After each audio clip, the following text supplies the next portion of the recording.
Halo teman-teman semua, apa kabar? Pasti kabarnya baik-baik saja ya hari ini. Perkenalkan, nama saya Divi Kusumaningrum. Saya dari DIH 45 dari Fakultas Hukum Universitas 17 Agustus Surabaya. Nomor induk saya 13323000008. Hari ini saya mau memenuhi tugas dari Bapak Dr. Tommy Michel untuk meresensi buku atau mereview buku yang telah saya baca. Baik teman-teman, pada pagi hari ini saya akan meresensi atau mereview buku yang berjudul Etika Profesi Hukum karangan Dr. Serlika Aprita SHMH. Ini bukunya. Nah, sebelum saya mereview isi bukunya, saya akan memperkenalkan dulu tentang penulis daripada buku ini. Jadi Dr. Serlika Aprita SHMH itu lahir pada tanggal 17 April 1990 di Palembang.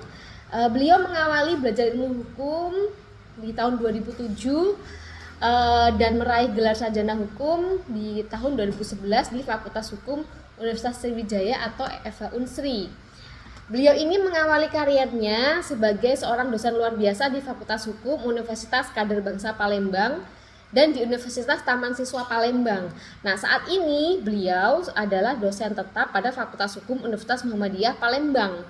Ya, ini cukup berpengalaman di bidang hukum ya untuk menulis etika profesi di bidang hukum. Mengingat etika profesi di bidang hukum ini sebenarnya bisa dibilang ilmu praktis atau ilmu praktek.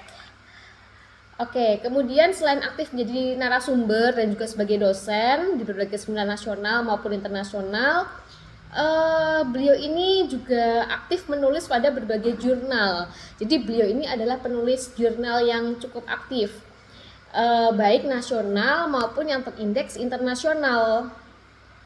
Nah, penulis sebagai seorang penulis ya, beliau ini menulis beberapa jurnal, yaitu salah satunya ada Asas Kelangsungan Usaha sebagai landasan filosofis perlindungan hukum bagi debitur pilot sehubungan dengan tidak adanya insolvency test. Kemudian ada juga Cyber Notary in Collaboration with Financial Technology, dan juga ada Restructural Justice Based Legal Protection for Bankrupt Debitor in Setting Recovery Dispute dan lain sebagainya.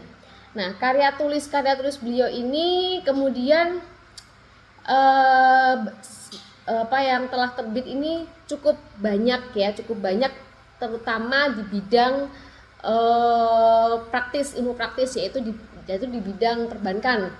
Nah, karya tulis buku ini yang telah terbit yaitu ada selain buku ini ya, selain buku Etika Profesi Hukum, itu beliau juga pernah menulis hukum kepailitan dan juga penundaan pembayaran kewajiban utang ya di 2016, dan juga penerapan asas keseimbangan dalam hukum kepailitan pada putusan pengadilan niaga tentang pengembangan perdamaian dalam PKPU. Dan masih banyak lagi ya. Beliau ini adalah seorang dosen yang sangat aktif dalam menulis. Kemudian kita sampai ke bukunya. Bukunya ini berjumlah 98 halaman teman-teman.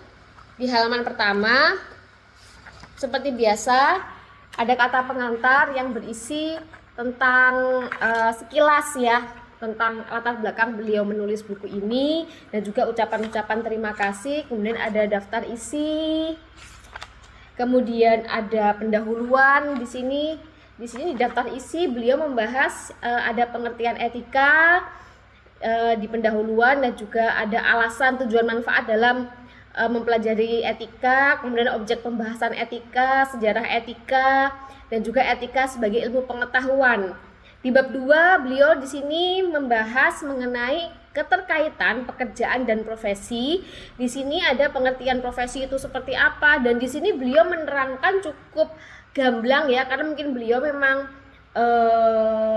aktif menulis, ciri-ciri profesi, kemudian pengertian profesi hukum, profesionalisme dalam profesi hukum, hubungan etika dengan profesi hukum, dan juga profesi hukum dalam etika hukum. Di bab 3 itu beliau menerangkan soal moralitas, yaitu pengertian moralitas, faktor penentu moralitas, unsur moralitas, dan juga moralitas dan legalitas, ada juga hukum moral. Nah, di sini di bab 4 beliau sedikit berbeda dengan buku-buku yang lain. Beliau di sini menulis mengenai ukuran baik dan buruk. Jadi baik dan buruk menurut etika profesi hukum. Bagaimana etika yang baik dan bagaimana etika yang buruk. Nah, menurut saya ini sangat berani ya beliau menulis seperti ini, karena jarang sekali ada seorang penulis di sini secara gamblang menjelaskan tentang ukuran baik dan buruk dari suatu etika profesi sebagai seorang yang berkecimpung di bidang hukum, baik itu dosen ataupun advokat, itu seperti apa. Nah, di sini beliau menjabarkan dengan cukup apik ya. Kemudian ada kode etik profesi hukum. Di sini beliau menerangkan arti kode etik profesi itu apa, kemudian fungsi kode etik profesi itu apa, kemudian prinsip-prinsip dalam kode etik profesi hukum, dan juga faktor penyebab pelanggaran kode etik profesi hukum. Dan yang terakhir tentu saja ada daftar pustaka. Di daftar pustaka di sini beliau ada banyak kutipan ya. Nih di sini di daftar pustaka.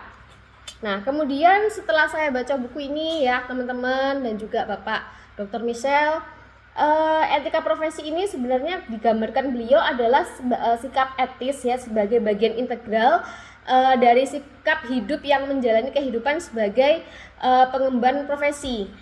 Nah, kepatuhan pada etika profesi ini bergantung pada akhlak pengemban profesi yang bersangkutan, karena awam tidak dapat menilai. Jadi di sini beliau menggambarkan bahwa sejujurnya buku ini harusnya bisa dibaca oleh orang yang bergerak di bidang hukum maupun orang yang masih ingin belajar hukum. Nah, pada dasarnya di satu pihak kode etik yang bersangkutan dan pihak lain bertujuan untuk melindungi klien. Jadi ini kalau dibaca oleh teman-teman advokat ini sangat baik sekali ya, karena memang di sini beliau banyak sekali menggambarkan bagaimana tentang kode etik advokat juga di sini.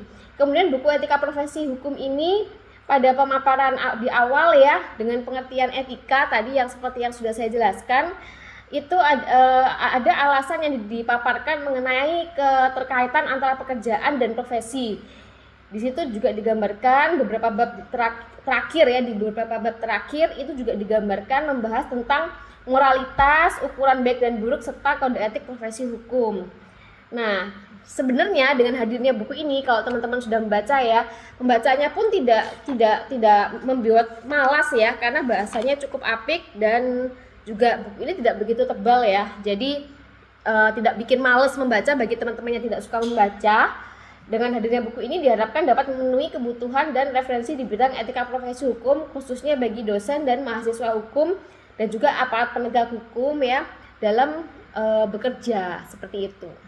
Oke, sekian review dari saya. Ada kurang lebihnya dari kata-kata saya mohon maaf sebesar-besarnya. Menurut saya buku ini recommended banget buat mahasiswa, dosen, dan juga aparat penegak hukum supaya di sini lebih mengerti mengenai etika profesi hukum. Baik, terima kasih teman-teman. Terima kasih untuk Bapak Dr. Tommy Michelle atas kesempatan yang diberikan. Semoga review ini bermanfaat dan selamat membaca.